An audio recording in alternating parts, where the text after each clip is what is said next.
ప్రధానమంత్రి మోడీతో పవన్ కళ్యాణ్ కుమారుడు అఖిరానందన్ ఫోటోలు గత 2-3 రోజులుగా సోషల్ మీడియాలో వైరల్ అవుతున్నాయి. ఈ ఫోటోలు ఎప్పుడైతే బయటకు వచ్చాయో అప్పటి నుంచి పెద్ద ఎత్తున అఖిరా హైట్ గురించి చర్చ జరుగుతోంది.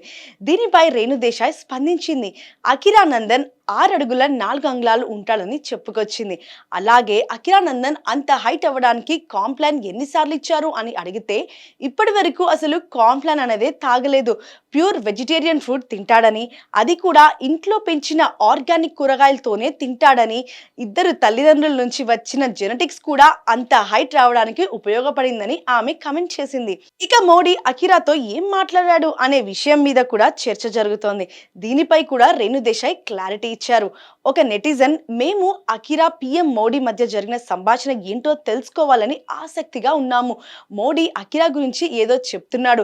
పవన్ కళ్యాణ్ గారు మురిసిపోతున్నారు. అయితే అసలు మోడీ అఖిరాతో ఏమన్నారు? ఆ విషయాన్ని అఖిరాను అడిగి మా కోసం ఒక వీడియో చేయొచ్చు కదా అని కమెంట్ చేశాడు. దానికి ఆమె స్పందిస్తూ, ఇంత హైట్ ఉన్నావు కదా, బాస్కెట్ బాల్ ఆడడం లేదెందుకు అని అడిగితే అఖిరా సిగ్గుపడ్డాడు అంటూ రేణు దేశాయ్ కమెంట్ చేసింది. ఏదేమైనా అఖిరా హీరోగా ఎంట్రీ ఇస్తే చూడాలని ఎదురు చూస్తున్నారు పవన్ ఫ్యాన్స్.